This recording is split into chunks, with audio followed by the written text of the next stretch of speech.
They were saying it had touched some 45. It was 41.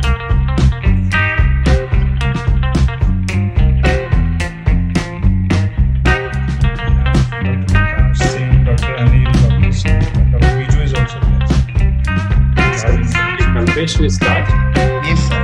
I'm ready, sir. Mr. Ashish Kumar, are you ready? Yeah. Sir, are you good to go? Yes. So please start in 3, 2, 1. Please go ahead. Good evening, everyone.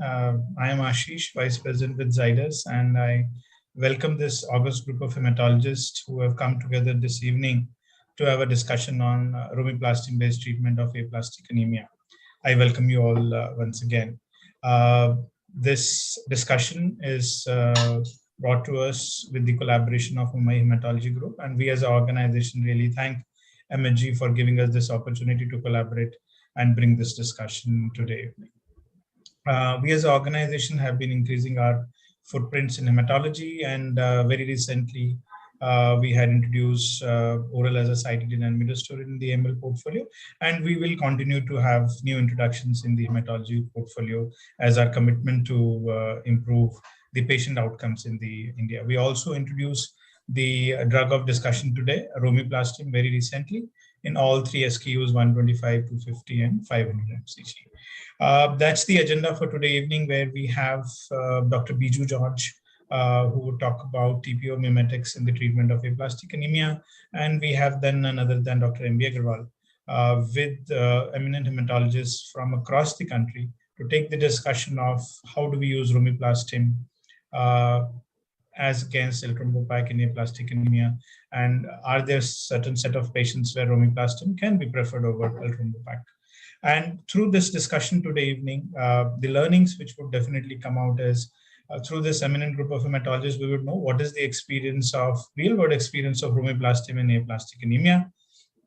And through the session of Dr. Biju George, who will talk about TPO mimetics in the treatment of aplastic anemia, we intend to learn the current approvals and literature on TPO mimetics, and also the ongoing investigations of TPO mimetics for aplastic anemia, both Romiplostim and eltrombopag, sir would be talking about. Through his discussion, we would also know what is the starting dose of Romiplostim in aplastic anemia, as the guidelines are vast, but then 10 to 20, is there a starting dose from 10? Is the highest dose going till 20? So what is the starting dose, and probably the dose which is commonly used in aplastic anemia? We would also understand that how and when Romiplostim responds in aplastic anemia, what time does it take? That is also one area of learning through this discussion today. And then when we have Dr. M.B. Agarwal, who would take up this discussion on when to use Romiplostim in aplastic anemia, we would know where eltrombopag and where Romiplostim can be placed in the aplastic anemia. And as we also understand that when Romiplostim biosimilars came in India, there was only innovator eltrombopag, and there was also usage of Romiplostim in the aplastic anemia with the push of lower cost. But then 1 year down the line, May 21, 2023, eltrombopag would also be off patent in India, though we have a couple of generics, but the patent is still there and the injunction have been filed against those generics. But officially from May 21, 23, eltrombopag would be off patent. And I must also tell you that if I look at even our costing of eltrombopag costing for 50 dosage for over a month would be even 50% of the present costing of Romiplostim. So eltrombopag is going to be far more accessible than Romiplostim 1 year down the line when this gets off patent. So when that happens in aplastic anemia, will there still be a subgroup where Romiplostim would be used, or eltrombopag would be taken over because of the significant lower cost than Romiplostim? So these are certain learnings which we'll have from today's discussion. And to take this discussion forward, I have the privilege to introduce none other than Dr. M.B. Agarwal, who would lead the session today. As we all know sir so well, sir needs no introduction, but to take this responsibility. Sir is professor in her Department of Hematology at Bombay Hospital Institute of Medical Sciences, Mumbai. Sir is also consultant hematologist at Lilavati Hospital, Beach Candy Hospital, Mumbai, and also the president of Mumbai Hematology Group. And the biggest credit which we definitely give to sir is spreading the awareness of the hematology, not just at the physician level, but also the fellow hematologist level, the effort which he is doing in last so many years throughout his life in ensuring that the hematology care improves in our country. Thank you so much, sir, for all your efforts. And with that, I will pass on this session to you, sir. Over to you, sir.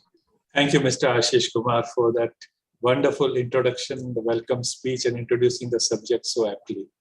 I thank Zydus for partnering with Mumbai Hematology Group, not only for today's webinar, but also for a number of academic activities during last 2 years. We really enjoyed this collaboration. I'll just share my screen. And okay, so good evening to one and all on behalf of Mumbai Hematology Group and on my own behalf. Today we are talking about Romiplostim based treatment of aplastic anemia. This webinar is brought to you by Mumbai Hematology Group and Zydus, and it is managed by Perfect Square. I thank Mr. Ashish Kumar and his team from Zydus, Mr. Yash, Kalpesh and their team from Perfect Square, the Executive Committee of Mumbai Hematology Group, our guest speaker today, Dr. Biju George from Vellore, the panelists today who are eminent hematologists, new participants for sparing your Friday evening. First lecture today is on TPO mimetics in the treatment of aplastic anemia by none other than Dr. Biju George. He requires no introduction. I'm just completing the formalities. He's Professor, Department of Clinical Hematology, CMC Vellore. He did his DM in clinical hematology way back in 2002 from CMC Vellore itself. Subsequently, he was involved in setting up protocols for diagnosis and management of various infections following chemotherapy and following stem cell transplants. His areas of interest include marrow failure disorders, congenital and acquired. He's also developed specialized protocol for Fanconi's anemia. He has a DBT-funded study to look at the biology of aplastic anemia, especially telomere biology. He spent 3 years in the hematology department at Westmed Adults Hospital, Sydney, Australia, where he received valuable experience in alternate donor transplants. He subsequently set this up at CMC Vellore, and they have now completed over 300 haploidentical transplants. His present research concentrates on cellular therapy for management of refractory malignancies. He's a reviewer of many renowned journals, with aplastic anemia, BJH, bone marrow transplantation, hematological, among others. He is Vice Chair, Asia, Africa, Australia Advisory Committee for the CIBMTR. He is also the Chair for the Working Committee for Congenital Bone Marrow Failure Disorders in ABMT. He is member of many important bodies like ASBMT, APBMT, ASH, ISCT, ISHTM, etc. So over to him to deliver the lecture on TPO mimetics in the treatment of aplastic anemia. Biju, all yours. Thank you, sir. I'll just share my screen.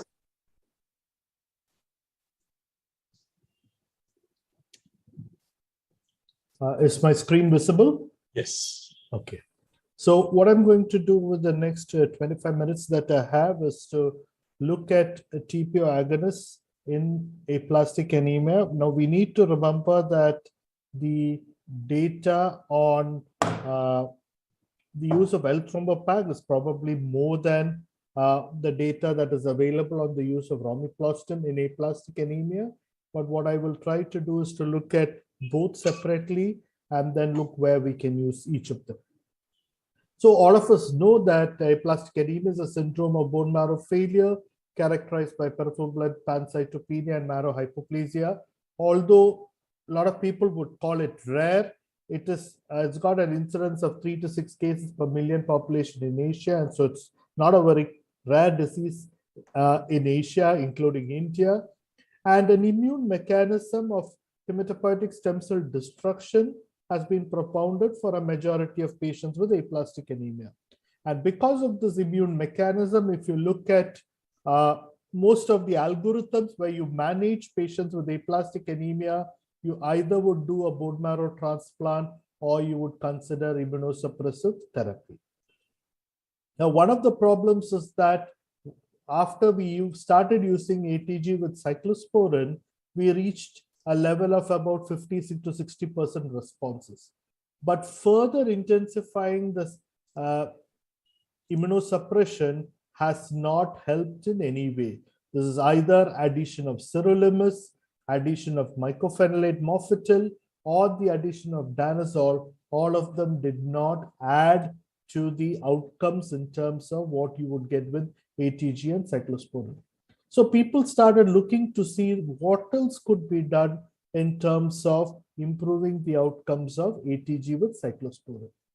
Now, if you look at the TPO receptor, we need to remember that these TPO receptors are not only present on the proplatelets at the mature megakaryocytes, but they are actually present all the way from hematopoietic stem cells and your progenitors.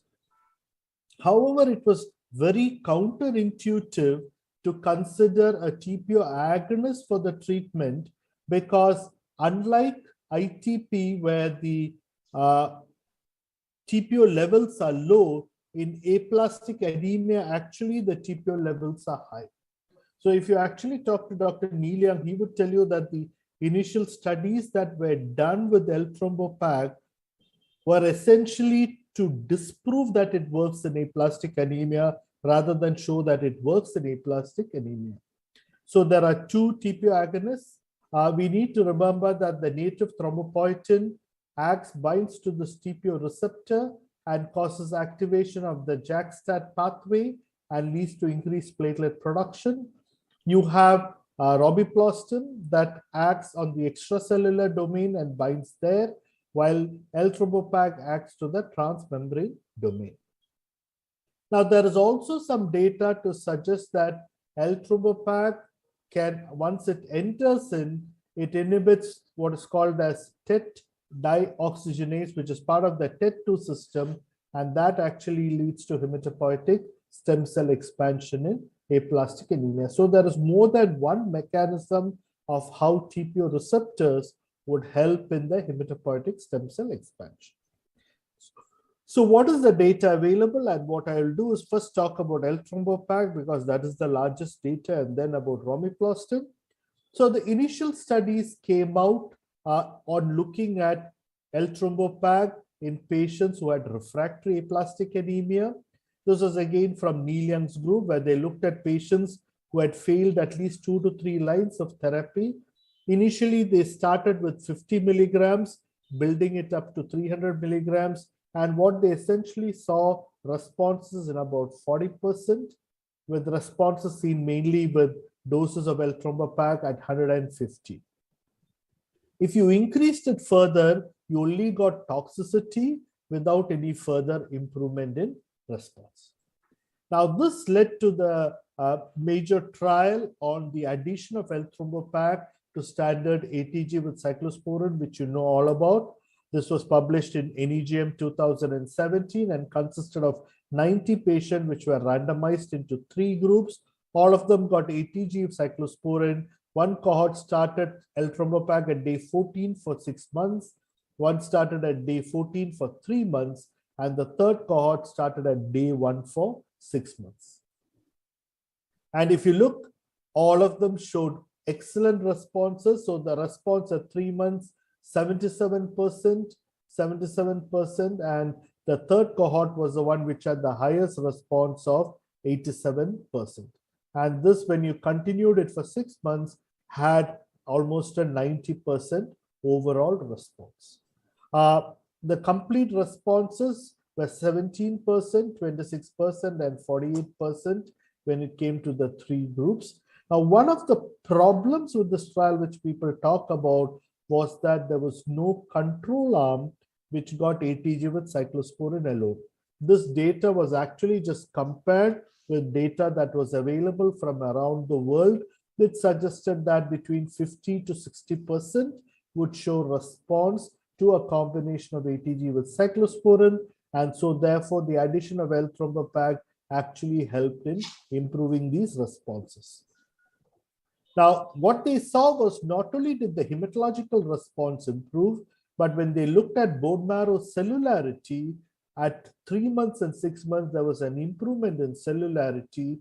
And very importantly, there was an improvement in the number of CD34 cells that were present in the marrow at 3 months and 6 months. So it was the marrow that was having a proliferation along with an improvement in the responses outside. There have been other studies, and this is from MD Anderson. Now here they looked at starting from a low dose of 50 milligrams and then increasing it at titrating to a dose of about 120,000 and then going up and down depending upon whether there was response. Now here they clearly showed that there was no difference. It was about 70% and 76%. So you did not get a better response with the addition of L-Thrombopac to the other drugs. But remember that these numbers are small. Because there was a lacuna in terms of a historical cohort, the next study actually came out of Europe, which was the RACE trial, which was just published this year, where they actually looked at two groups. One group got ADGAM, followed by cyclosporin for about 12 months and tapered over 12 months. And the second group got ADGAM with cyclosporin and L-Thrombopac. Like in the previous study, they started L-Thrombopac at 150, but they decided to start it only at 14 days for a period of 3 months. And if there was a response, it was continued for 6 months. Now, what they wanted to see as the primary endpoint was a complete remission at the end of 3 months. So they had a total of 200 patients that were randomized, 101 in the control arm and 96 in the triple arm. And essentially, they showed that the complete response rates went up from 10% to 22%, which was significant. The overall response was 31% and 59% at 3 months. And at the end of 6 months, it had gone up to 41% versus 68%. This was similarly true for those who had severe and very severe aplastic anemia, and also between those who were less than 40 years and more than 40 years. The other important thing was the kinetics of response. So what they looked at was when was the first response in terms of either platelets or blood or the neutrophil response, and they found that it was faster in patients who had triple therapy, that is what you see the curve above, as compared to dual therapy. And importantly, the number of people who achieved CR was, as you expected, higher in this group as compared to the other group. So even though a number of people may not achieve a complete remission, but in terms of improving their counts, they actually do it much faster when there is triple therapy as compared to dual therapy. The event-free survival was better with triple therapy as compared to dual therapy, and the event-free problems that occurred included no response, a few relapse or clonal evolution. Now, there was no increase in clonal evolution with the use of L-Thrombopac over and above what was seen with just the ATG cyclosporin. So this was the kind of event-free survival at 6, 12, and 24 months, which was essentially better with initial response. But if you look down the line, a lot of people start dropping their responses when you stop the L-Thrombopac, because L-Thrombopac is given for 6 months and then stopped while the cyclosporin alone is continued. So what is the role of Romiplostim in aplastic anemia? There was this first publication which came out from France, where they looked at a nationwide survey, and they had about 14 patients treated between 2010 and 2017 who had failed ATG or who had failed cyclosporin and were ineligible for ATG. They started at 5 micrograms and increased to 10 micrograms, and many of them had actually even failed 2 courses of ATG. And what they showed was that in 1 patient out of 14, there was a tri-lineage response. This was a patient who had failed ATG, then failed L-Thrombopac, and subsequently was put on Romiplostim. Liver toxicity was seen in only 3 patients, and essentially the survey showed that Romiplostim showed benefit in less than 10% of patients in this survey. The second major study came out in 2019 in Lancet, and this is from the Korean group, where they were also looking at Romiplostim. So they did first a dose finding study followed by a long-term extension. The dose finding study was for 8 weeks. They took patients who were more than 18 with aplastic anemia and who had failed at least one course of ATG cyclosporin, a total of 35 patients. And then they had a long-term extension study that went on for 3 years. Now, in the dose finding study, they started with 4 different fixed cohorts: 1 microgram per kg, 3, 6, and 10 mics per kg. This is the first cohort. This was a uniform dose given for 8 weeks.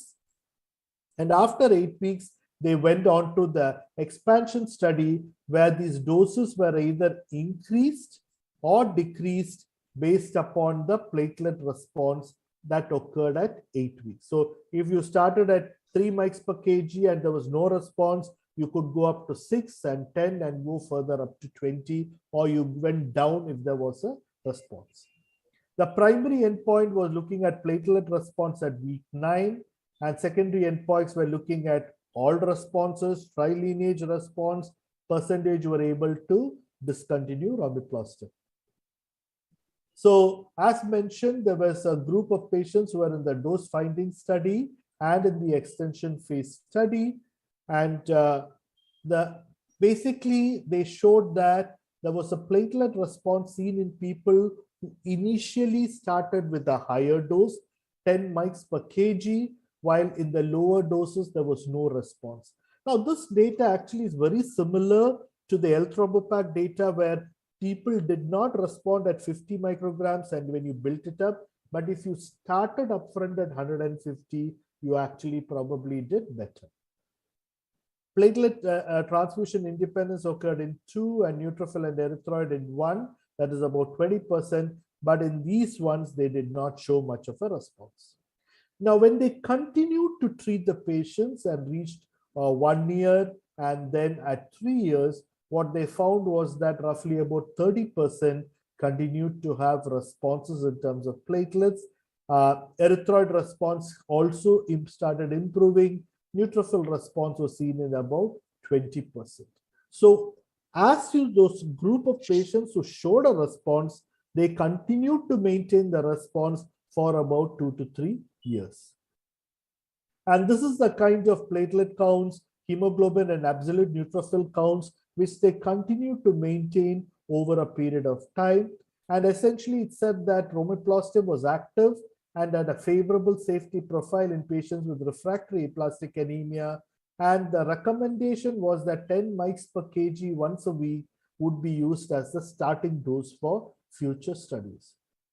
Subsequently came out the study in BGH. This is a phase 2-3 multi-center open label study, which included people for centers from Japan and Korea. They took patients who were more than 18 years refractory immunosuppressive therapy with either ATG cyclosporin or cyclosporin alone. Sorry for this, the color somehow changed. So what they did initially was that for the first 4 weeks, they gave 10 microgram per kg. And then after that, they divided into people would go down to 5. The second group would get 10, 15 or 20. This was continued for 1 year. Now, what they did was to look at a response assessment at 27 weeks, and the primary endpoint was proportion of patients achieving any hematological response. So they studied a total of about 30 patients. A lot of them had previous ATG and cyclosporin. And this is the doses that people got. So a reasonable number of them got 20 mics per kg. Some got 10 mics per kg. This is the 10 and this is the 15 microgram per kg dose. Now, what did they see?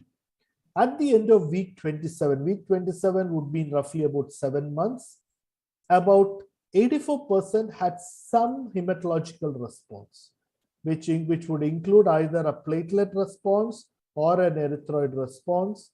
39% had a neutrophil response and 26% had a tri-lineage response. And roughly about 80% became transfusion independent for both platelets and RBCs by week 27. and continuing the injection on, they continue to maintain these responses over a period of time.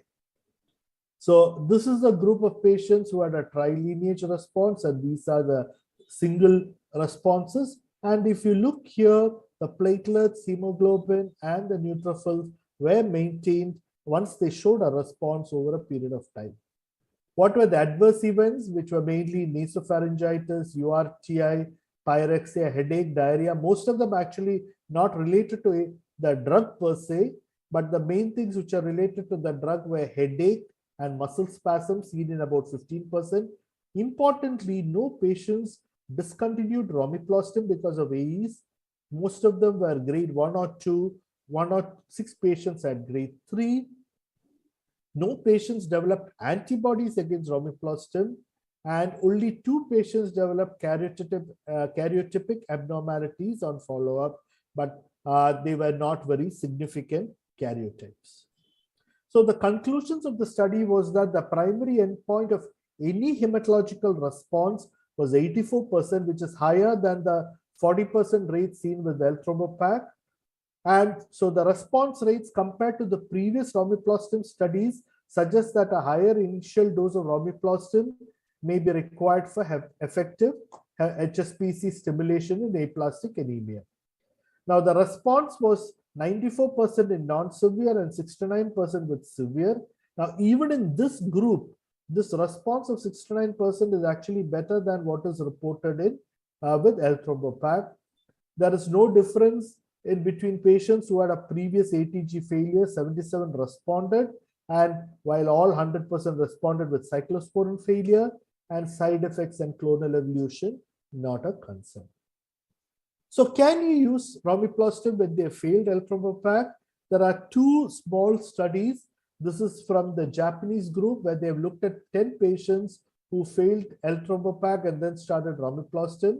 All of them received 20 micrograms per kg weekly of romiplostim, and at 12 months, about 70% had either achieved a neutrophil, erythroid, or platelet response, including 1 complete response, and none stopped romi treatment because of adverse events. The second study is again from in leukemia. This is again from the Japanese group, where they looked at about 20 patients, and they showed that about 70% achieved hematological response after 3 months of therapy between 10 to 20 micrograms per kg.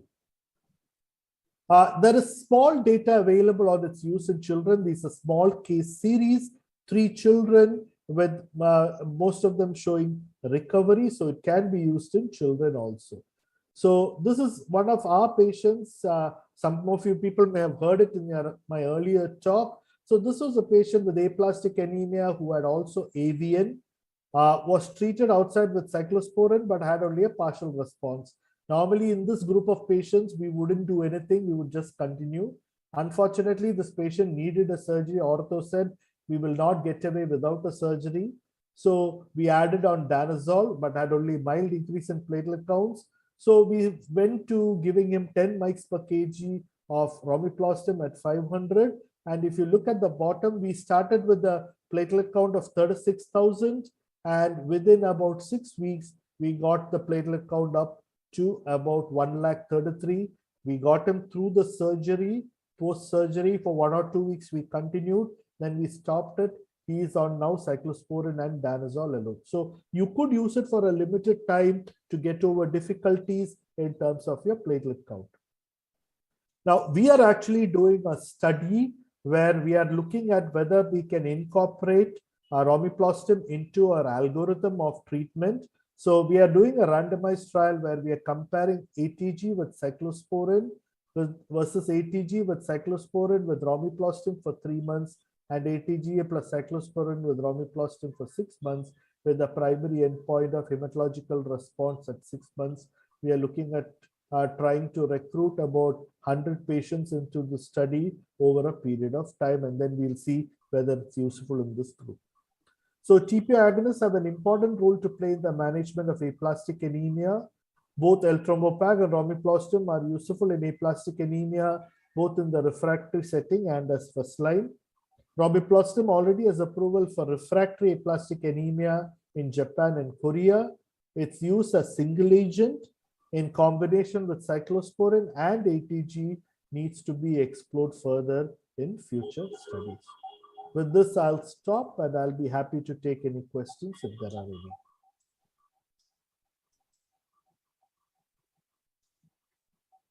Thank you, Biju. That was fantastic. Complete overview of everything that was to be discussed in this particular webinar. Yes, questions, please. Anybody over here, or those who are listening to Dr. Biju, if you want to put a question in the chat box or the question box. Biju sir, this is Dr. Prakash from Jaipur. Hi, Prakash. It was a very good lecture, sir. So I wanted to know one thing. If, like in your case, who had underwent a hip surgery, why ATG was not considered, sir, for him? So the he came, by the time we have to remember that ATG, once it shows response, it's going to be 3 months. Here, by the time the patient was already treated outside, came to us, surgeons wanted to take him up quickly for surgery, but we were not sure whether we will get good platelet increments.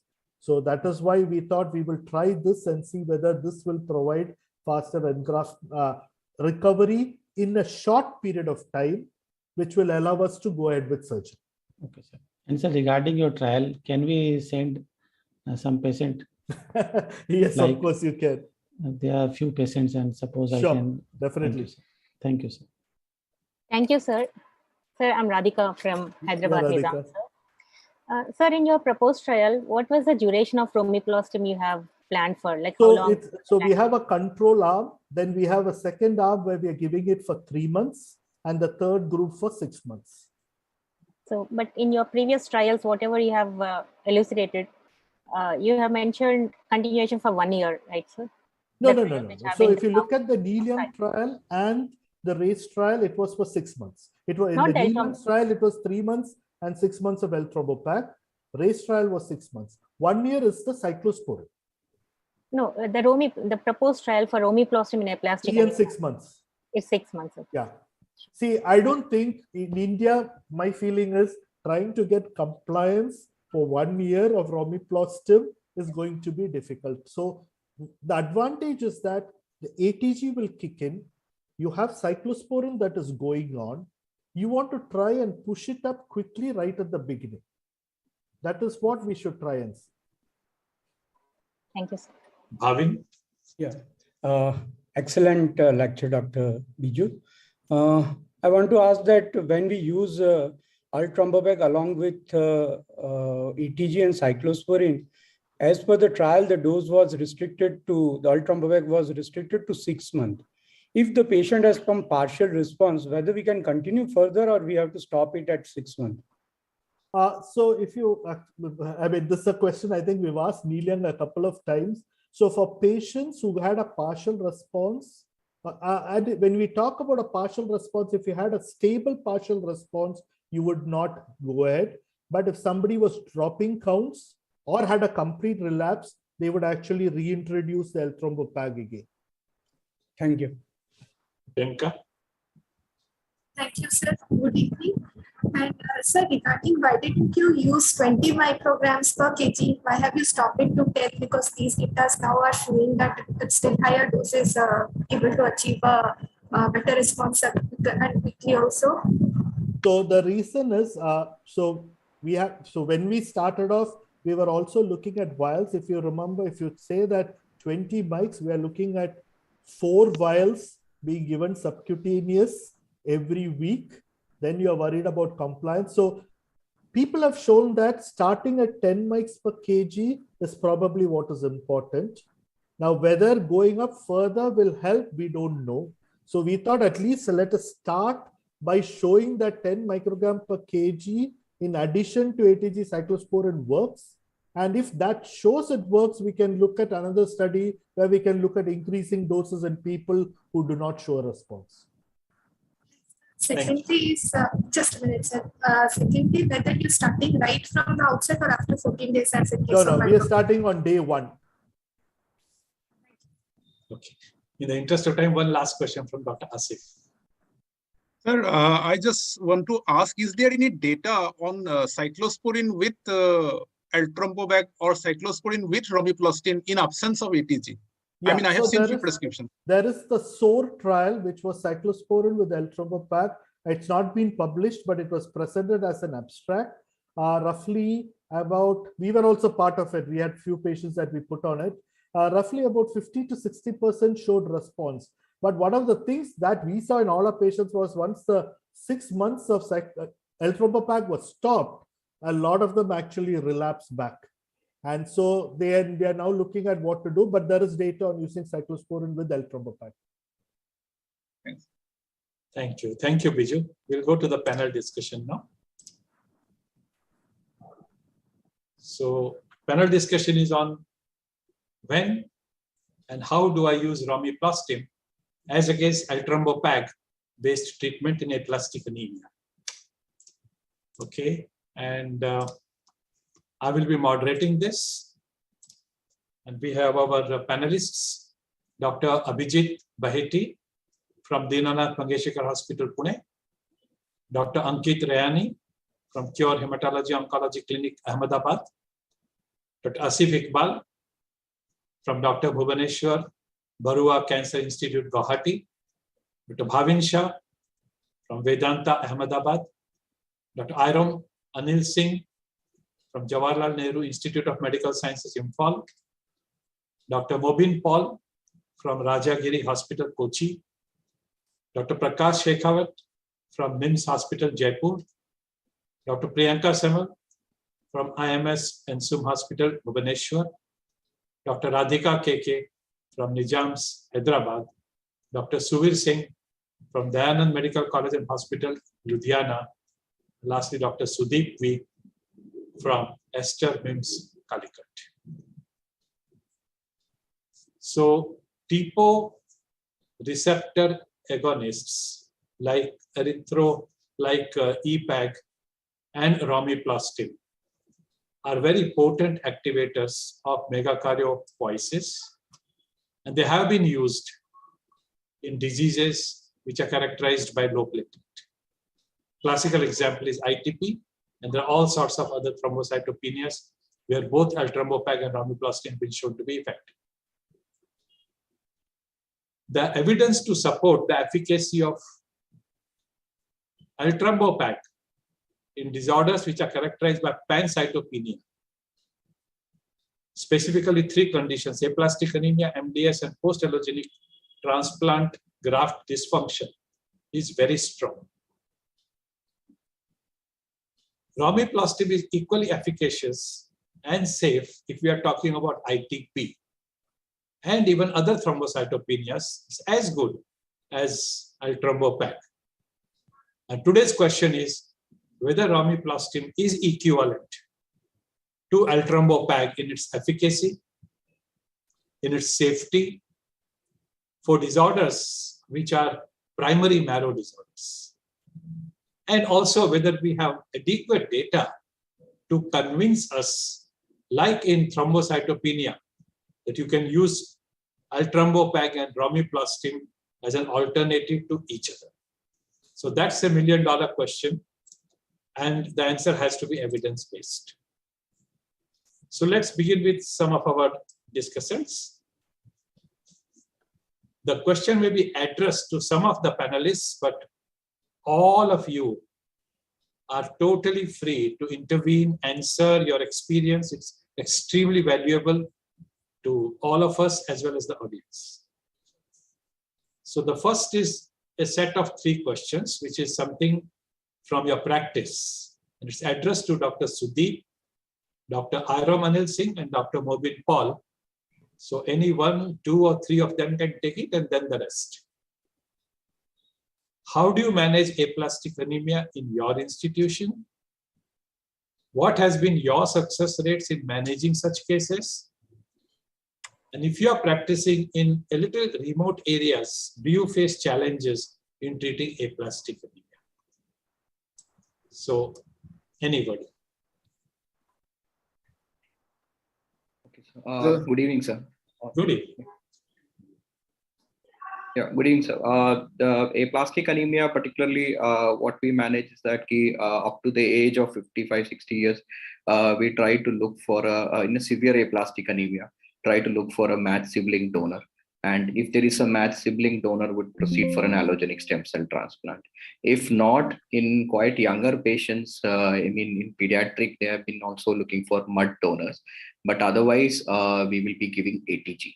And in case of non-severe aplastic anemia with the transfusion requirement, I would prefer giving ATG plus cyclosporin, and recently I have added L-Trombopag with good results in platelet response, especially seen in 3 to 4 months in a couple of patients in which we had given in a practice. Right. Thanks, Sudeep. Others? Yes. Am I audible, sir? Yes. So I'm from Imphal, which is a very remote area actually of India.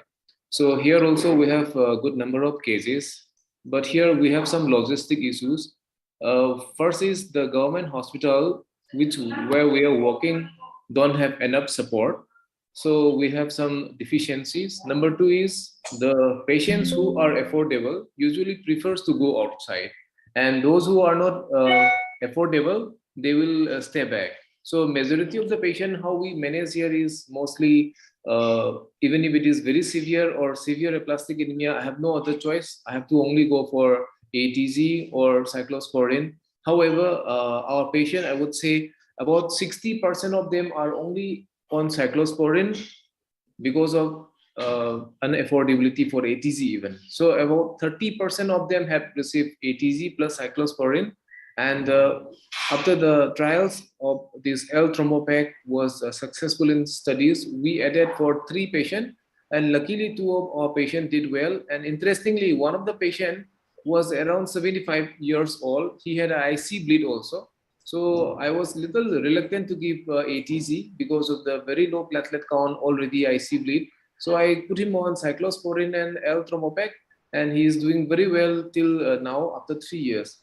Then recently, about 6-year-old child, sir, very severe aplastic anemia, no match, and they are not able to go for transplant also, which I thought they are not able to afford anything. So I gave them ATG and the Romiplostim, sir. We gave Romiplostim at 10 mics, and luckily he responded, but unfortunate part is he didn't come for even follow-up also, sir.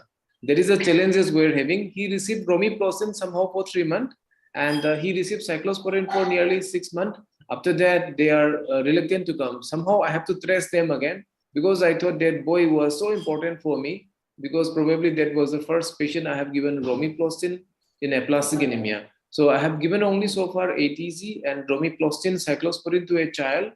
He is still doing well. So the success rate, I think it is more or less similar. The only number of patients are less here, sir. Thank you, Anil. And now it's open to everybody. Sir, we have I'm Asif, sir. Yeah, Asif. Sir, I have a data of 18 patients in our institute, and it's recently accepted for publication. We have actually published that data in lieu of using thymogam as a source of horse ATG and not ADGAM. And there are patients who have received triple immunotherapy, and also there are patients who have received on a dual immunotherapy.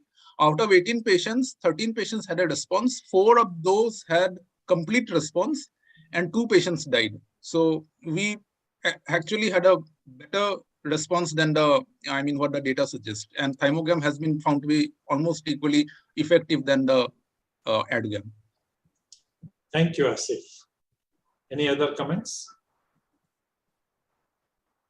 Are there any differences in your center than what has been commented by the 3 speakers? Any experience with Romiplostim? Sir, Radhika here, sir. Yes. We have published around 22 patients who have been treated with ACE therapy, sir, showing a response rate of around 87%, which is less than the international, the NIH study. With Romiplostim, I have explored for 4 patients, 1 pediatric and 3 adult patients, but in all the patients we have explored post L-Trombopag failure. In the pediatric patient, we got a reasonable response, but the adult patients, whomever I have explored, following failure with the L-Trombopag ATG, I did not get. This was monotherapy? I had given them, I have treated them with ACE therapy, ATG, L-Trombopag, and cyclosporine. They failed the regimen. After 3 months, I added on Romiplostim to initially 250, then 500 micrograms, but you mean you replaced L-Trombopag with Romiplostim? With Romiplostim after 3 months of L-Trombopag. Continued cyclosporine. Along with cyclosporine. Cyclo plus Romi. Yes, sir. All three were elderly patients, more than 60. The starting dose of Romi was? 500, sir. For one patient, probably 250, but otherwise, I started. 500 is irrespective of the weight or any calculations? Irrespective of the weight, I round it up to 500, sir, because most of the time, 60, 50 kgs, it comes to around 500 mics. But I did not get any response in so those. 10 mic about. Yeah, 10 mics. Did you escalate the dose when you didn't get the response? I did not escalate beyond 500. So 500 was, I started at 500 and I capped at 500. 2 months, no response. And then we just. Not escalating was on financial grounds or? I was not sure of the protocol. Right. So I just capped at 500. One of the patients was your follow-up. He was my professor's mother. So you have been treating her. Okay. I'm not sure whether you remember, sir. I may not remember, so sorry. Yeah, sure. Okay. Anybody else has any experience with Romiplostim, de novo case or relapse setting? Dr. Ankit here, sir. Yeah. If with your permission, I would like to comment on that use of Romiplostim. We have been using Romiplostim since it was available, even before that. So first patient, we started on Romiplostim with danazol. That was after the initial poster presentation in S 2018. So that patient was started in 2019, and severe aplastic anemia with PNS positive. We gave Romiplostim free of cost, and that patient somehow continued it in spite of not having response for first 3 months. But ultimately, within 6 months, patient had hemoglobin level above 9 and platelets. She had severe aplastic anemia and presented with menorrhagia, transfusion requirement, lot of platelet transfusion requirement. Within 6 months, the transfusion required had gone away, and currently patient is off Romiplostim since last 1.5 years, and she is doing well. Apparently, she was PNH positive at the time of diagnosis, and now she has been converted into classical PNH. So she is requiring off and on PCV transfusion just because of hemolytic episodes. But otherwise, she's maintaining the WC count of 5,000 and more, and the platelet count north of 2 lakh. So after that, we have been using Romiplostim with danazol. It's an odd combination, but that is what worked in first patient. So we have currently at least 20 to 25 patients who have been receiving Romiplostim with a success ratio of around 80%. So those patients who are severe aplastic anemia, they are tricky patients, but because they may not give us enough time for the Romiplostim, and thus combination, dual combination of Romiplostim and danazol to work. But we have patients post ATG, post ACE therapy who have responded to Romiplostim also. So Ankit, your 20 to 25 patients, according to the severity, are divided into 3 groups?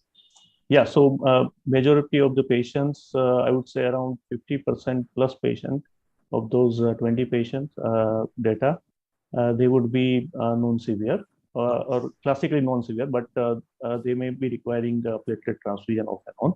But there were a good chunk of patients who were severe aplastic anemia as per the Camida criteria. Any reason for not giving cyclosporine? No. There is no reason for us, but then it sort of become a protocol for us, and they have been responding well to danazol plus Romiplostim. So we have a few patients of ACE therapy who had been continued on cyclosporine along with combination of Romiplostim. So if the patient was already on cyclosporine, we have not switched. But any new patients who are not affording for ATG therapy or transplant or not, donor is not available, those patients will start on danazol plus romiplostim, and the dose of romiplostim was fixed at 250, irrespective of weight. So very low dose. 250. Yeah, 250. Okay. That's very interesting. Right. Okay. So that comes to approximately 5. 5 or less than 5. 5 or less than 5. Yeah, you're right. And these patients, Romi was chosen on financial ground over Yes. Just because it was available on compensated basis, and that something is better than nothing. So that was the, and it is sort of working now. Sure. Okay. Any other experience with Romiplostim? Priyanka here, sir. Yeah, Priyanka, go ahead. Sir, I have used it only for one patient. He was refractory to ATG therapy. First, he had received Morse ATG and then rapid ATG, both outside at CMC Vellore. And he was a 15-year-old child then. When he presented to me, he was almost 18 years old. Started with 10 micrograms of romiplostim per kg. But after 2 months also, there was no response. I have not increased the dose further. The patient continues to be on cyclosporin only, still transfusion dependent, but the number of the transfusions have decreased, but not much response with romiplostim. And that was the only patient I had till now. I haven't used it as upfront, but other patients whom I have used the triple therapy with ACE combination, my response rate has been very good. It is approximately more than 87%. So I have not had the opportunity to use it in the relapse setting or as an apprentice. Thank you. Anybody else? Because this is the most important part of this webinar today, to discuss our personal experience with romiplostim. So I'm spending so much time. Anybody else? Sir, I have a 9-year-old child. Sir, I'm Prakash from Jaipur. Yeah, Prakash. Yes. So for a 9-year-old child, he had Klebsiella, so I couldn't start ATG and cyclosporin both. I also choose this romiplostim with danazol. So 250, depending upon 10 microgram per kg, only 2 doses given. Yesterday was 2nd dose. Next week it will be 3rd dose.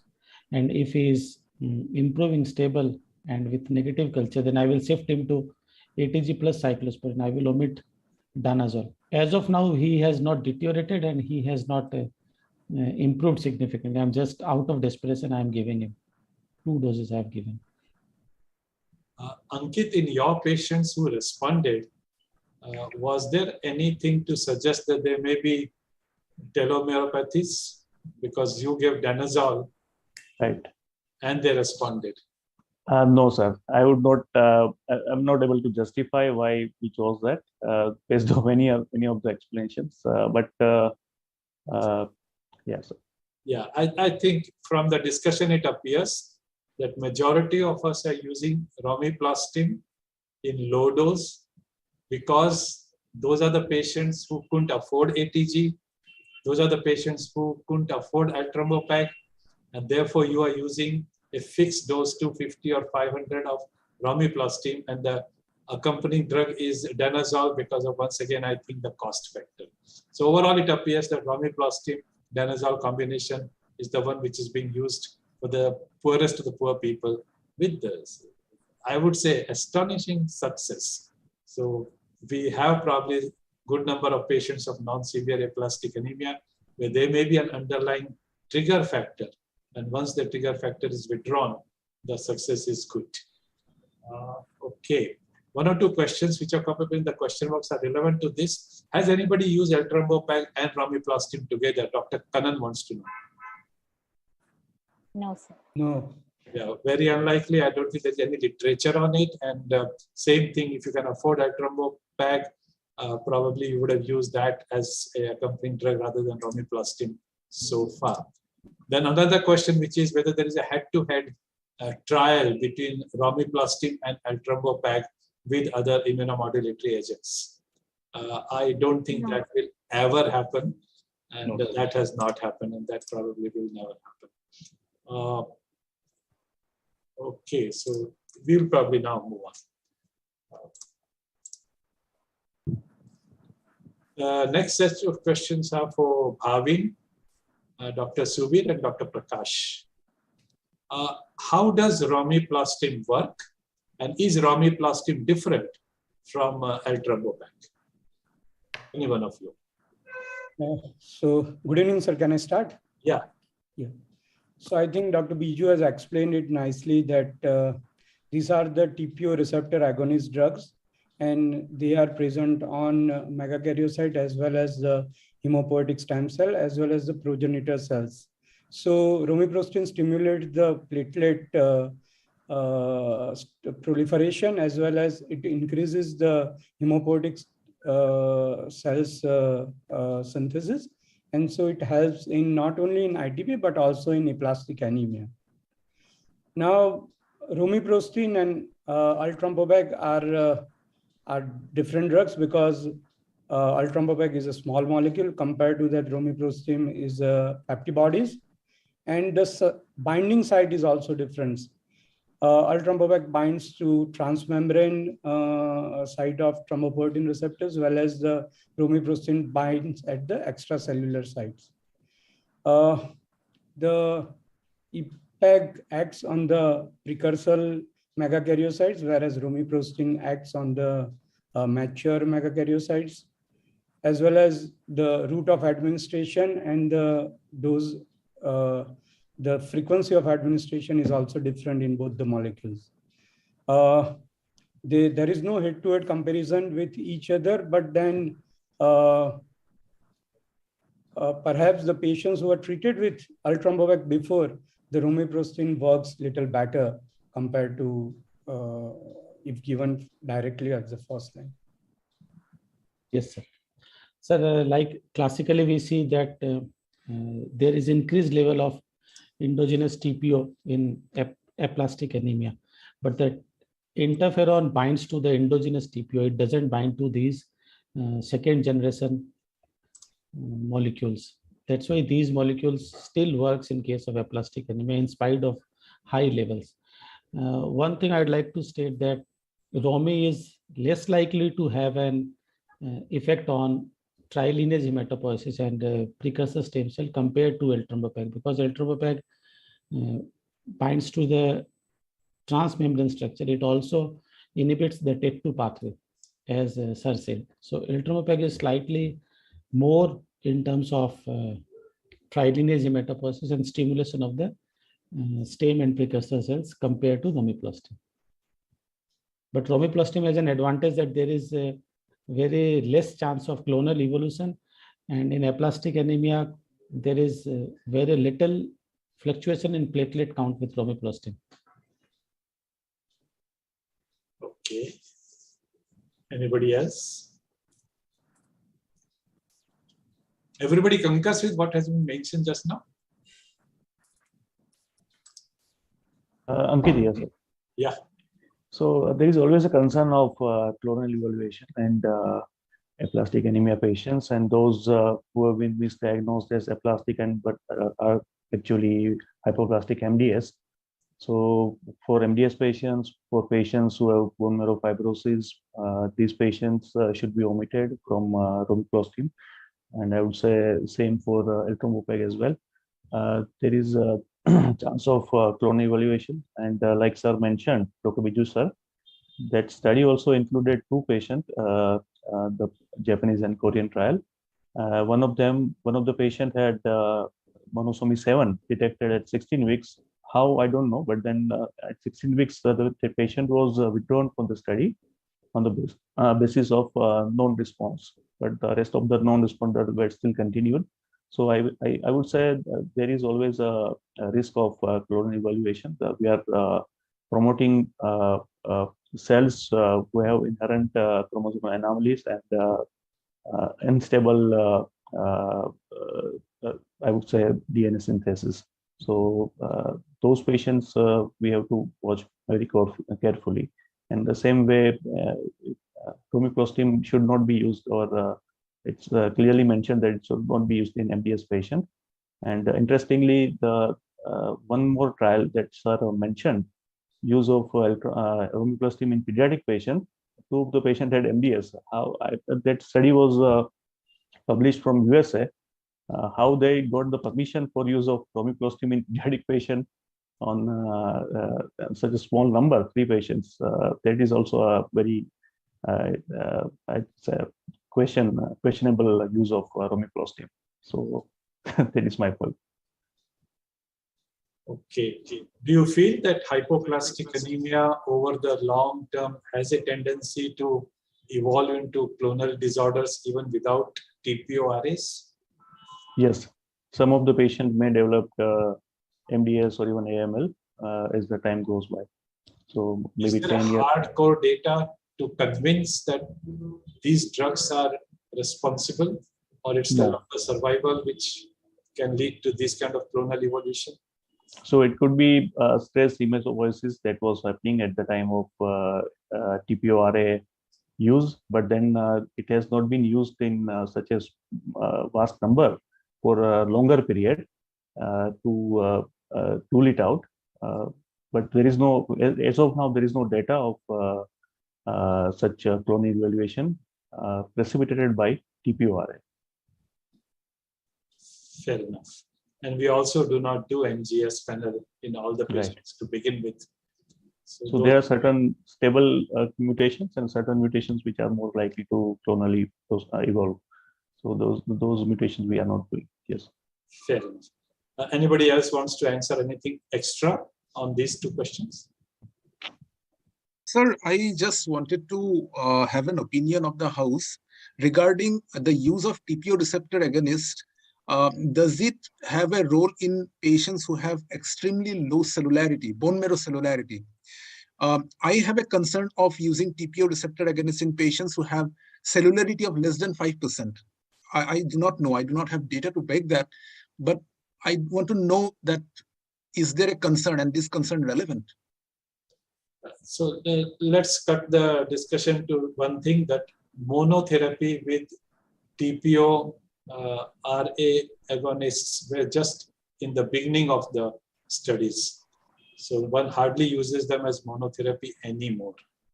So depending upon the severity and the type of case you are describing will fall in very severe aplastic anemia.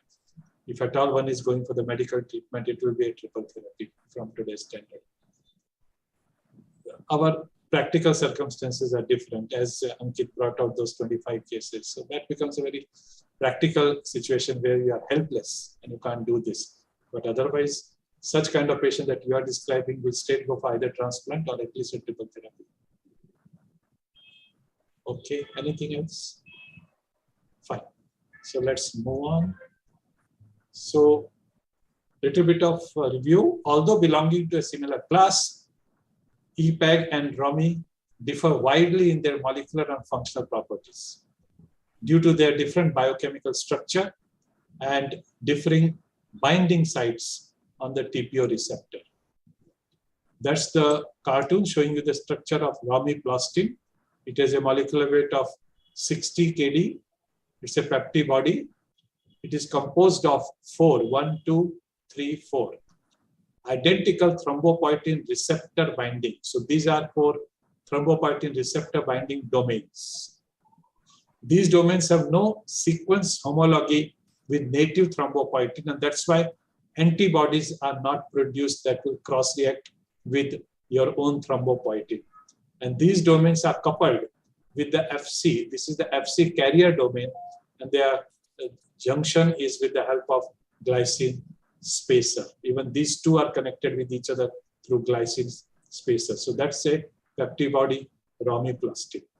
And as was mentioned, your 2 different sites where these attach, the TPO and ROMI are extracellular, while EPAG is transmembrane.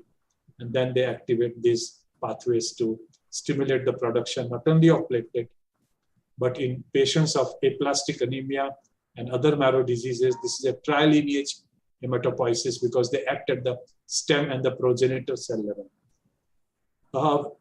These are immunomodulatory molecules, as we also have seen in ITP patients. Because of immunomodulation, they can make certain patients totally cured.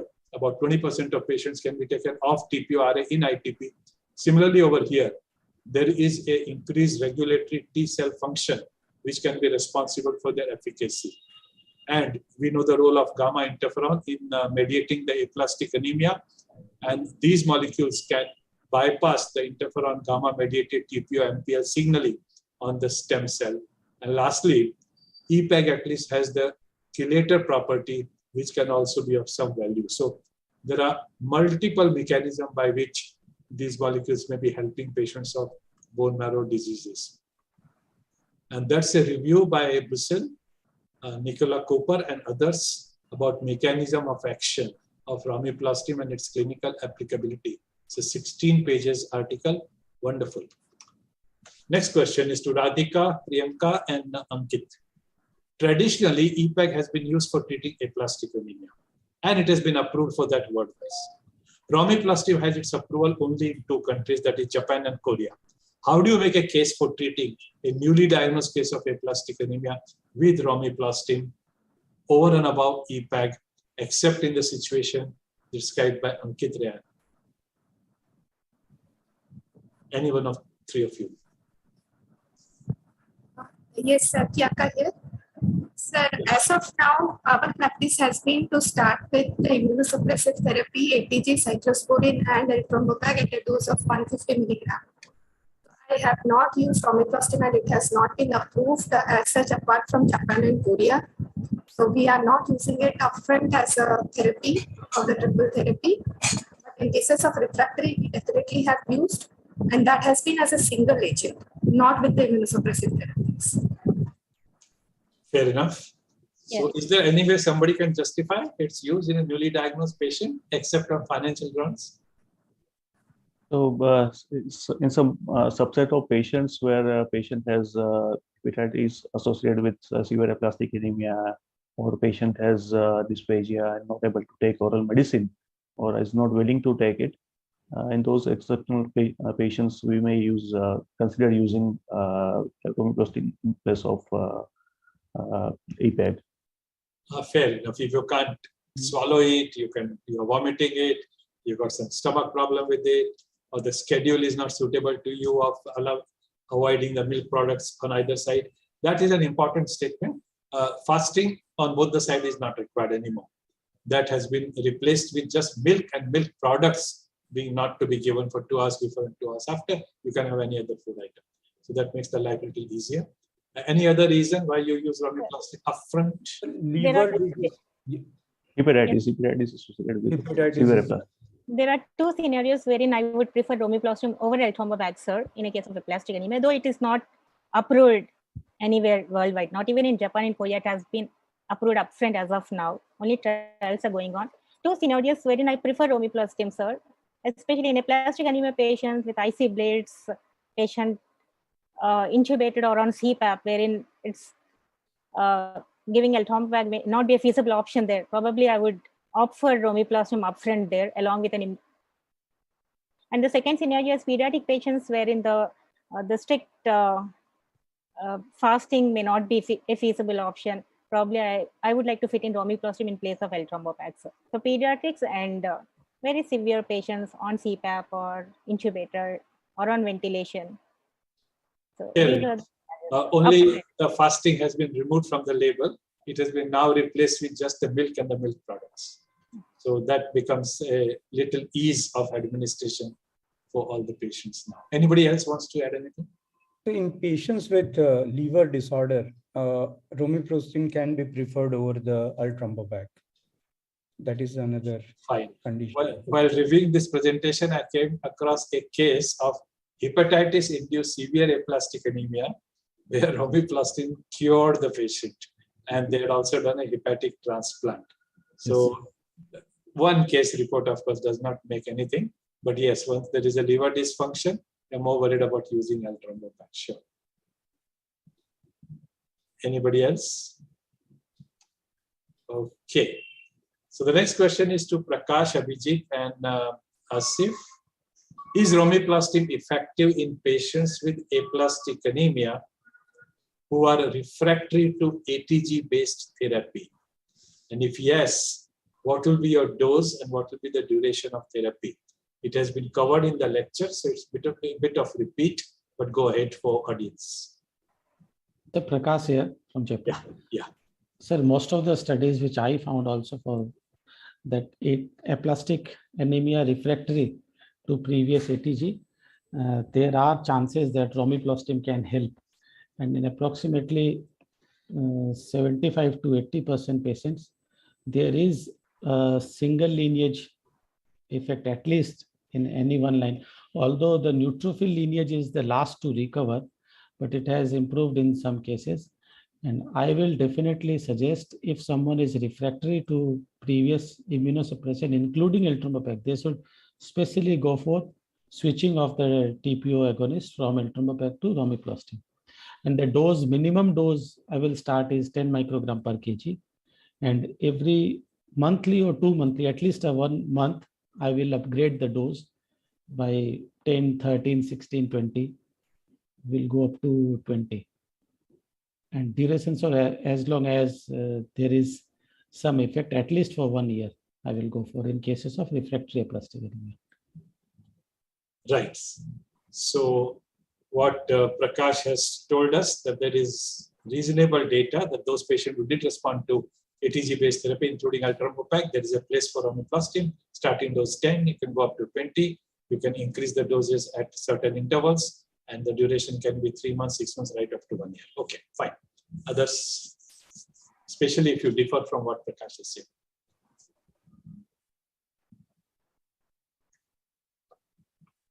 Others beyond these three? We do agree with what, yes. Yeah, go ahead. We do agree with what Prakash has said, sir. We start with 10 mics per kg body weight in patients who are refractory to eltrombopag based therapy. We agree with what he has said.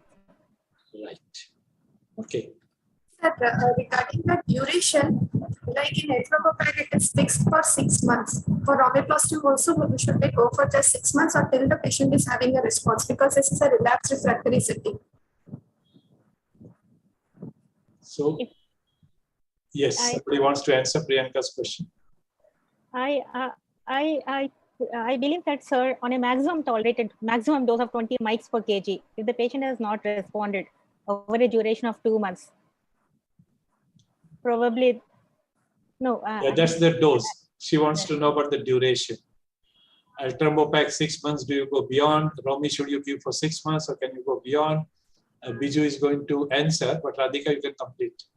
Yeah, like Biju sir has told, like the duration likely we will continue is for 6 months. So if we have not got a response by 6 months, probably there's no point continuing further. So at 6 months, yeah. If there is a response, partial response, still in an Indian scenario, it may not be a feasible option for us to continue for 1 year. If there is no financial constraint. Patient has partially responded, money is not an issue, what do you do? Still, I would like to stop at 6 months here, because majority of the patients with aplastic anemia, we see only partial responses. It's only 20% where we get the complete. In short, you will continue on the cyclosporin, you'll stop this. Yeah, Biju, exactly. What do you want to say? If you look at most of the data on both romiplostim and cyclosporin as monotherapy, they continue it indefinitely actually. The 6 months is only when it's given in combination with either cyclosporin or with the ATG cyclosporin. So there is no, I don't think there's enough data to say that there is a defined period. Although people say that if after 1 year of therapy you stop it, you may still get about 30% who will continue to maintain their counts at a reasonable level where they are transfusion independent. Absolutely. This is what you do in practice. ITP has taught you that these drugs can be given for years without any duration-related toxicity. So I'm least worried about the toxicity part of it. Finance is an issue, but if finance is taken care of, patients who have responded partially and are unstable, you don't want to make them again unstable by withdrawing the drug. Anybody else has any comment? Okay. So, as was stated earlier, this is the French study, the first one of its type, which showed that after failure of ATG-based therapy, romiplostim does not work. You can have a lot of criticism to this study for various reasons. So The dose used was 5 to 10 microgram. This has a low toxicity profile, but the response was just 1 out of 14 patients. The prospective trials now have shown that if you use the dose starting at 10, going up to 20, and you continue them for a prolonged period, then you have a better response. So this study is the first one. The conclusion drawn were based on very small number of patients, very small dose, and for a very small period. And then came the second study, which is essentially Korean, but there was contribution of Japanese as well, where immunosuppressive therapy has failed, and then they did the dose finding phase 2 study. And as was shown, this is almost over a year, the hemoglobin has been improving. Again, over a year, the neutrophil count has been improving. And this is platelet. Again, over a year, the count is improving. So the discussion of duration that we were having, you can see these three curves, how the 6 months is somewhere over here, and over here. How the response continues when you continue the product. And this is the analysis of marrow stem cell and progenitor cell count as per the response status. So this is patients who responded, this is not responded, and same thing. So you have a significant increase in these stem cells and the progenitors in patients who respond versus those who don't respond. And these are the colony counts. And once again, you can see this is half a year, this is 1 year, you are reaching 2 years and so on. And the responses can keep improving. Conclusion from this study of Koreans and Japanese was Romiplostim is active, well tolerated in patients who have failed ATG plus cyclosporine. Confirmation of our data is being undertaken by an ongoing study in patients, and that's the trial. They're also planning a single-arm open label study to test the combination of Romi with ATG, with cyclosporine, and those are the questions lying in the question box. So yes, this kind of trial is on. And that's the probably last study, British Journal of Hematology 2021, predominantly Japanese with Koreans. And that's the picture which was shown to you already. Large number of patients have received 20 microgram. So started with a fixed dose of 10, once weekly for 4 weeks, followed by weekly increments. One of our colleagues had mentioned that you'll increase the dose at monthly interval. You can go a little rapidly.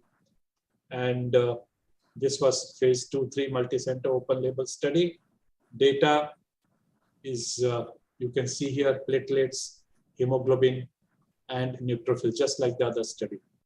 And these are trial lineage responses. This one is week 27, and this is week 53. The 8 becomes 12. So responses are related to duration of treatment. Conclusion was higher doses with a median of 60, were needed to achieve the response. And the median time to achieve any hematological response was 37 days, and trial lineage response was 238 days. So importance of duration. The use of higher starting dose of Romiplostim followed by dose titration was effective and very well tolerated in patients who were refractory to immunomodulated therapy. Only 4 patients discontinued the trial because of lack of efficacy, not due to safety concern. And the commonest effects were only 2, headache and muscle spasms. Monosomy 7 was detected only in 1 patient. None evolved to MDS or acute myeloid leukemia. And I must say that there is a hot discussion amongst the community that if you really have a balanced 2 arms, there is no difference in the changes that occur at NGS level or at even karyotyping level between the control arm and patients treated with these agents. So there's a little bit of extra reading that will say that these patients have clonal evolution. No doubt that once there is monosomy 7, you are really worried. And there's no significant increase in reticulin fibrosis. And they are also conducting the single arm open label combination study of Romiplostim with ATG with cyclosporine as the first line treatment in severe aplastic anemia. And as Dr. Radhika pointed out, this is the data which will tell us what happens when you use them upfront. We move to the next question, which is to Bhavin, Abhijit, and Ankit.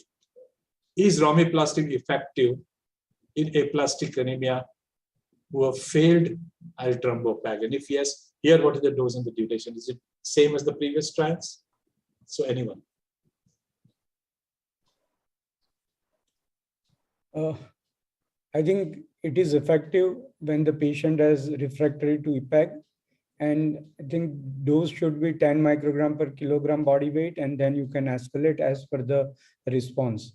And duration, if patient can afford, we can continue till they are having a partial response. If they comes into the complete hematological recovery for more than 8 years, we can start reducing the dose, and we can think of stopping it. Taper it off, yes. Okay, others?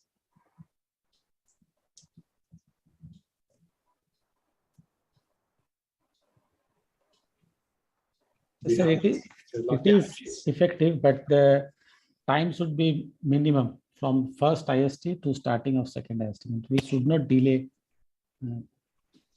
for long.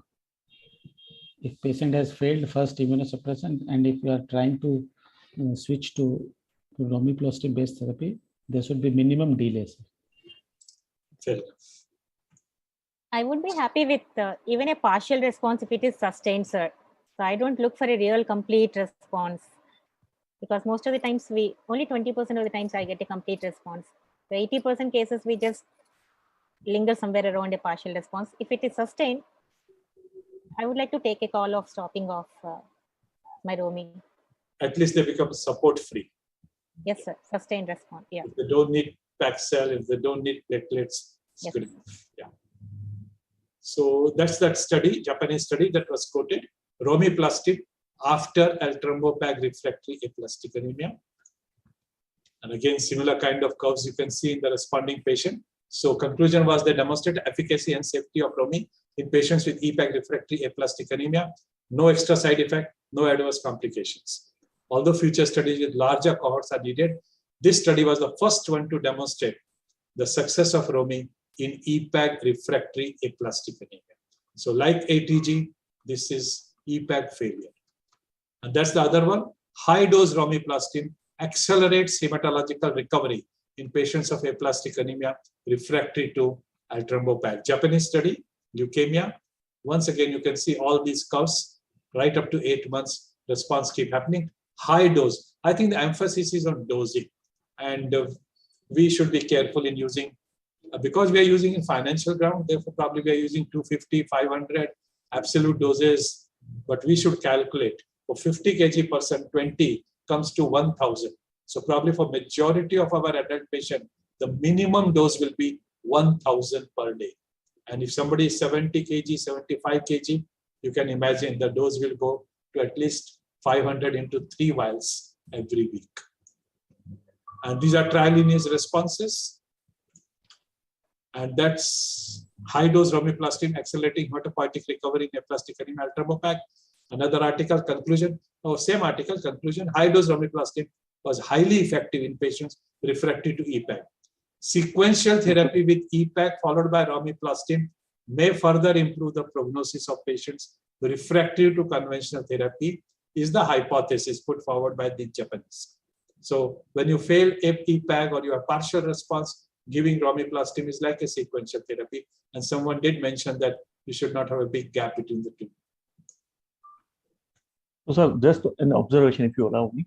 Yeah, please. So regarding this trial and the other thing, other trial where Romiplostim was used second line after failure of ATG and L-Trombopag or ATG alone, all these patients had to wait for 6 months for the to declare them failure of ATG or L-Trombopag, and in that way there would have been some selection bias. So if the patient has severe aplastic anemia with very low neutrophil counts, those patients we can assume that they would not survive for 6 months after taking ATG, and even the graph showed the lowest ANC was 500, And those patients who had ANC of more than 1000, they were likely to respond higher to romiplostim as compared to patients who had initial ANC of around 500 to 1000. Excellent observation. That has been the criticism of all the studies based on romiplostim, that 60 to 70% of patients are non-severe aplastic anemia. Yes. You are absolutely right. We still do not have adequate data on very severe or severe. And that has to be studied before we say anything. Absolutely perfect. Sir, can I pitch in here? Of course, of course. Yes, sir. Sir, what I want to know is that just like we do a serum erythropoietin level before giving high dose EPO receptor agonist in patients, and that is likely to predict if the high dose of EPO receptor agonist is going to work in MDS patient. Is there any practice or is there any data of doing a serum thrombopoietin level, or is there any cutoff where high dose EPO receptor agonist might work? Because we have seen it doesn't work in all patients. So this has been thought of, but as you know, in these patients, the level of TPO are sky high in all the patients. And that is what was surprising, that these drugs worked despite the levels being very high. And then the mechanism has also been studied, that how it may be nullifying the effect of gamma interferon. And there is something called heterodimerization of the TPO receptor, by which these drugs work when the endogenous TPO did not work. In other words, sky high level of TPO does not mean that you will not use these products. Okay, I think this is the last question probably. Is there any pediatric data? And again, it was quoted twice today. Single institutional, and somebody mentioned this study came from, Ankit said from US, and how they got permission of giving it to patients with myelodysplastic syndrome. Only 3 subjects, and of which it was a mix of aplastic anemia and myelodysplastic syndrome. I don't think we have enough data in pediatric at all to comment anything very significantly, but yes, of course, I would like to have remarks from Sudeep, Priyanka, Sudeep. So, as such, there is pediatric data on romiplostim in immune thrombocytopenic purpura. In 2018, it was one. And also we have romiplostim in aplastic anemia per se. So it would be fair enough to extrapolate the findings and then maybe consider more trials on pediatric data on romiplostim. So as of now, even I only have I read that one report with 3 patients of aplastic. One of them was MDS, and they had a fairly good hematological recovery at 13 weeks, and they started at 5 mics per kg and increased by 2.5 mics per every week. So, so this is it, sir. This is the only data that we have as of now. So it is expected to have a good response, especially in constitutional, I mean, in aplastic anemia, if you ruled out other inherited marrow failure syndromes.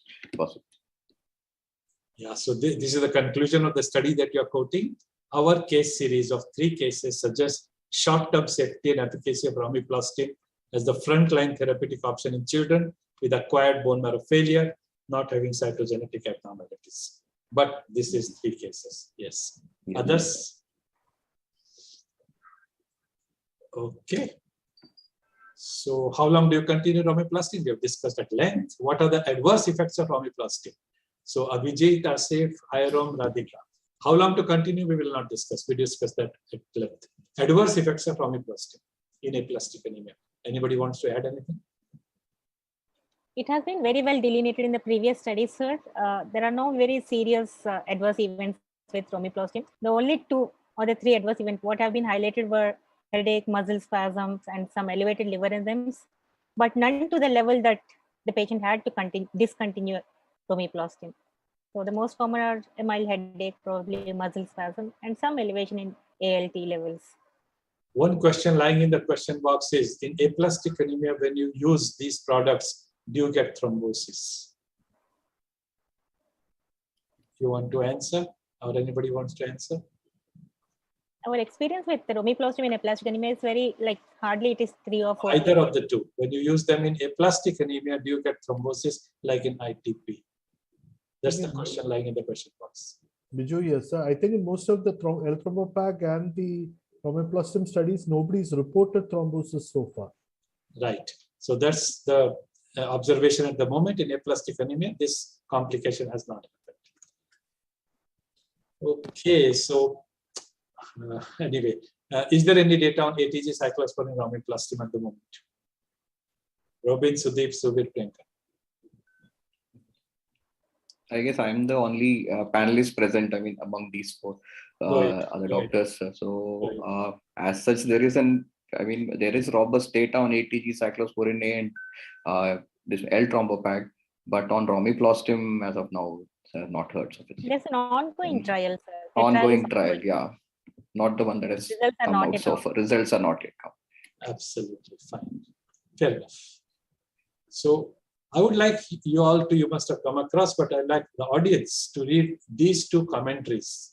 This is a comment from our friend Philip from Brazil, where he praises, and rightly praises, that you got one more treatment available for your patients of aplastic anemia. So from various types of transplants to ATG plus cyclosporine, to the ACE therapy, and now Romiplostim, where ATG has failed, Romiplostim, where L-Trombopac has failed. Yes, many areas still remain to be explored, but you got a more line of treatment. And that's the other one from Austin. Once again, our friend, together with the champion Judith Marsh, published in British Journal of Hematology, a beautiful commentary on Romiplostim, another tool in our armamentarium. You should read this. And these are the questions which remain unanswered. One, you got data from Japan, you got data from Korea. The only other data which you had outside was the French 10 cases, failure, 1 out of 10 was the little bit of success, and those 3 cases in pediatric from US. So we just do not know whether non-Asian patients will behave differently or they will have the same success as Korean and Japanese. Second, is there any role of Romiplostim in inherited aplastic anemia? As I discussed with Ankit, 84% of patients in this trial were getting anabolic steroids, and large number of them were non-severe aplastic anemia. And no one has looked at the telomeropathies. So whether the grand success that we are talking about in this patient is related to their non-severity, the use of anabolic steroids, and if it's anabolic steroid, whether there was underlying some amount of telomeropathy. Whenever anabolic steroid works, the question arises whether there is telomeropathy.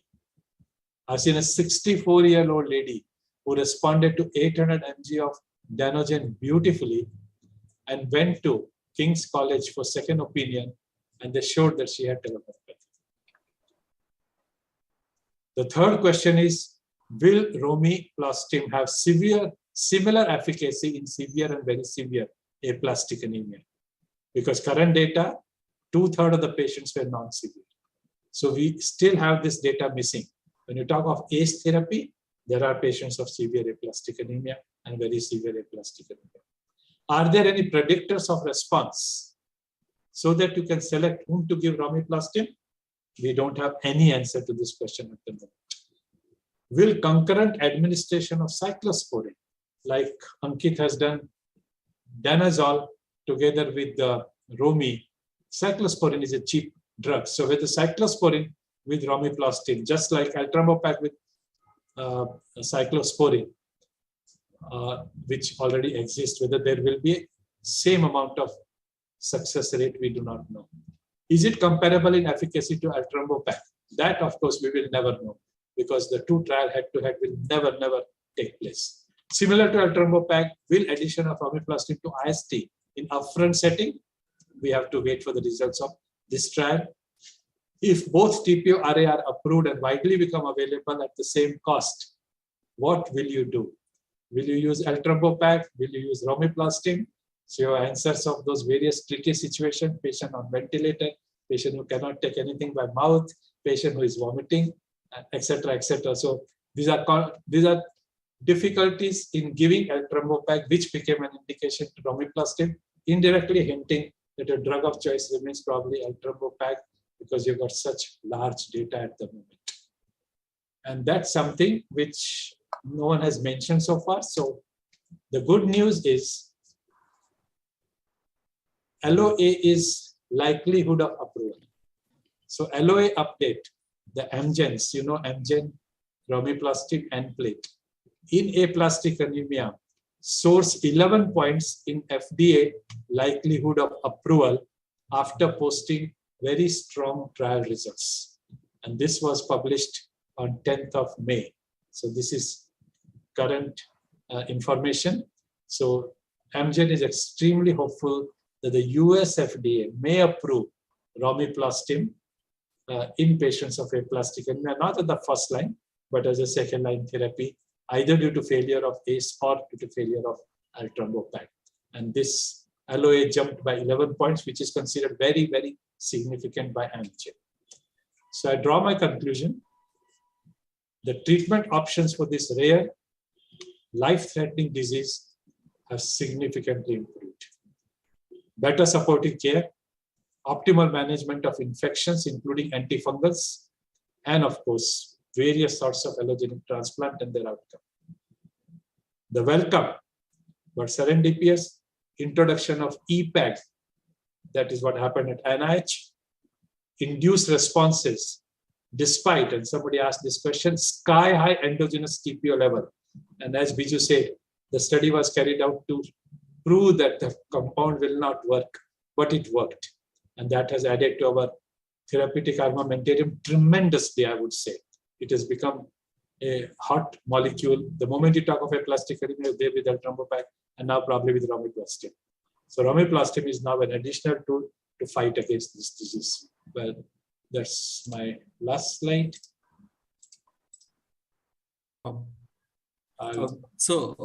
There also the question that you have left. Hello, sir, Dr. Suyash from Zydus Medical Team, sir.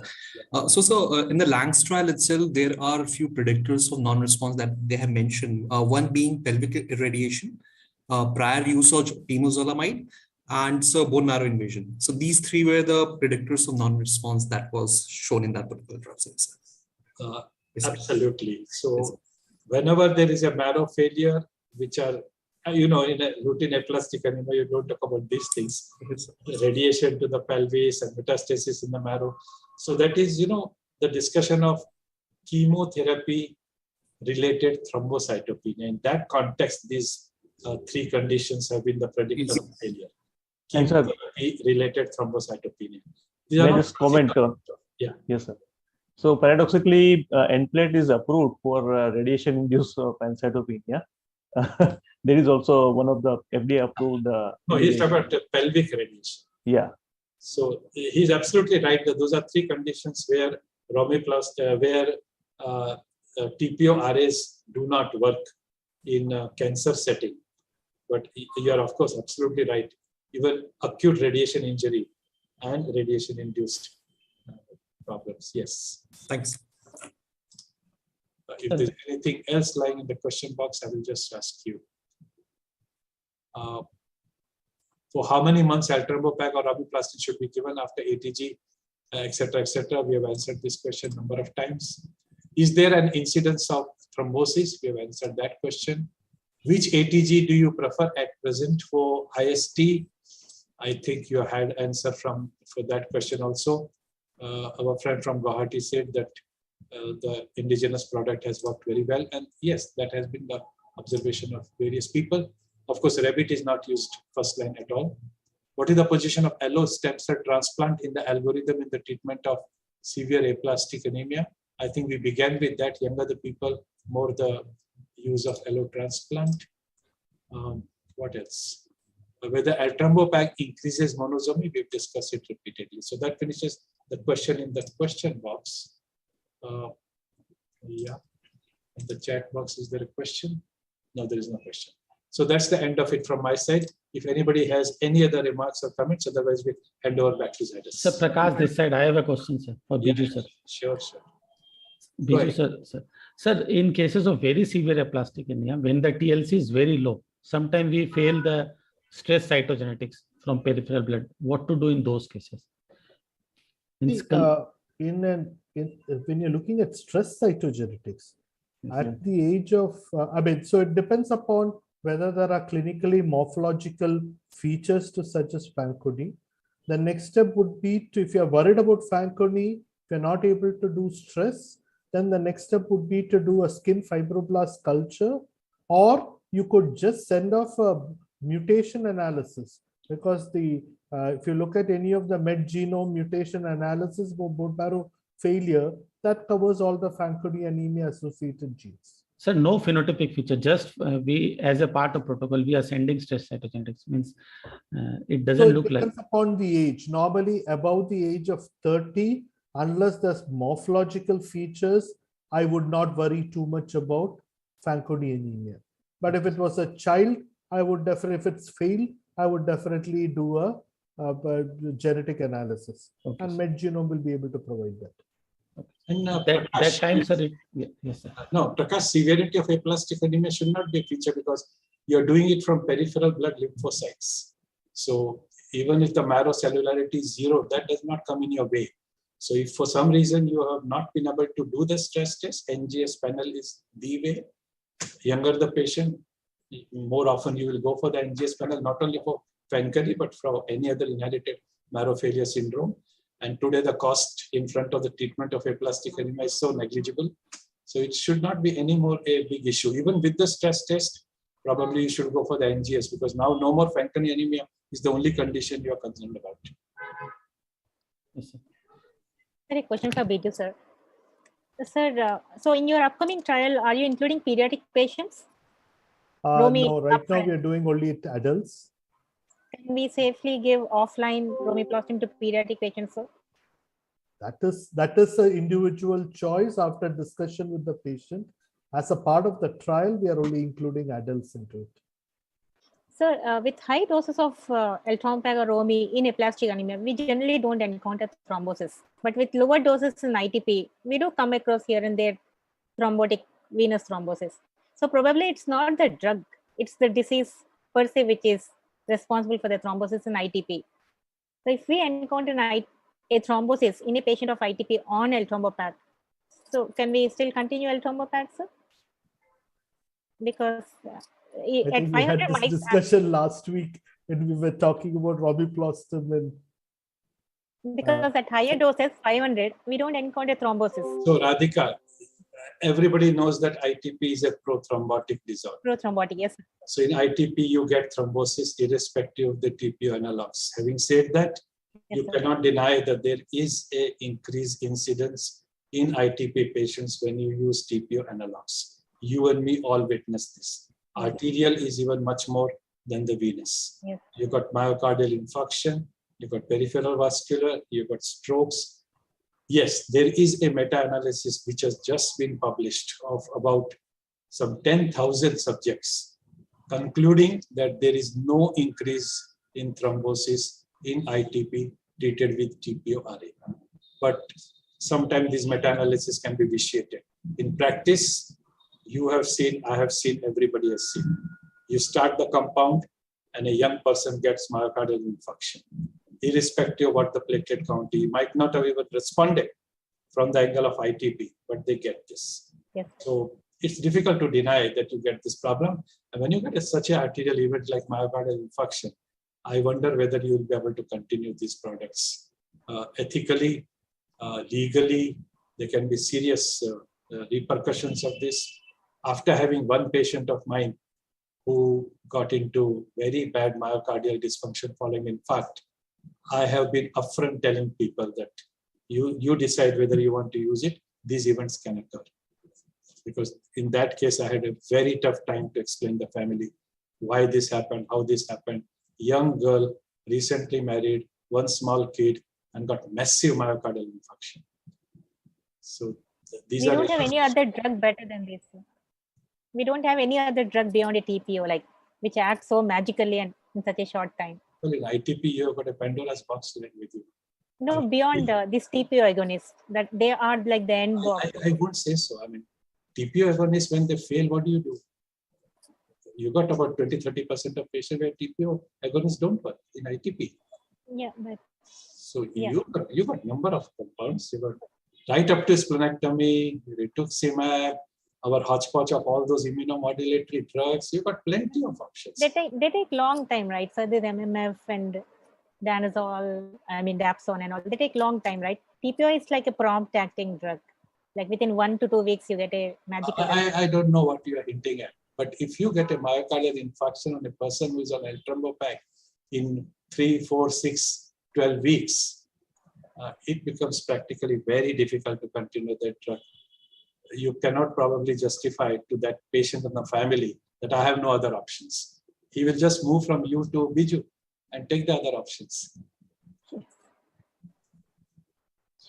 Okay, any other discussion? Be very careful in practice, please. I would see in enthusiasm, you can sort of do things which can backfire. So even when you asked about pediatric patient, Romiplostim and Biju said, you can do off-label use after talking to the family.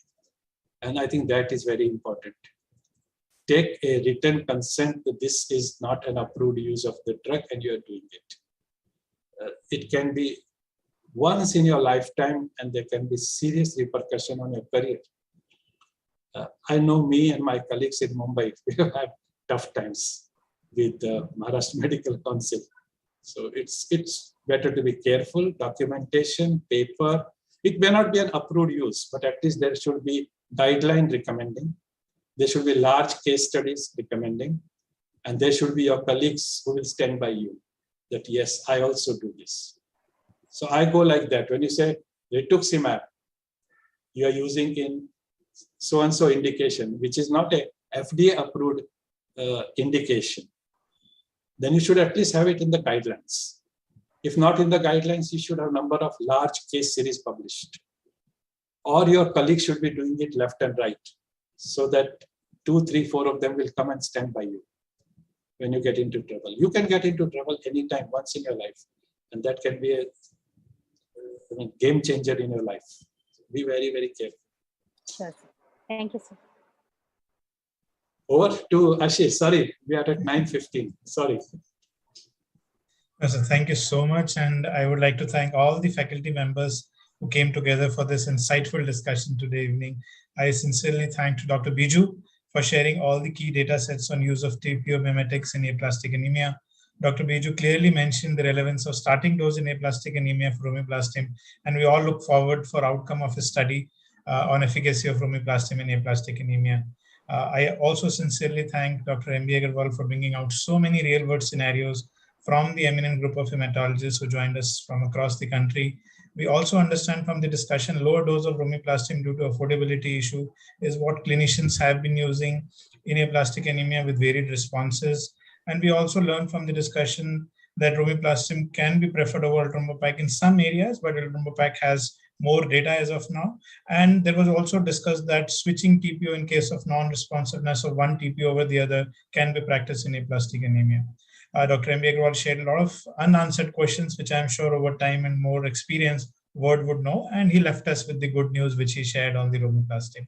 And also, sir, thank you for your career advice to many young hematologists of our country. Thanks to all the faculty members for sharing so many insights, and final thanks to all the delegates who joined us today evening for this great session. Thank you, everyone. Good night for now. We've overshot the time, but take care and have a good night's sleep. Thank you. Bye-bye. Good Thank night, everyone. Bye. Good night, sir.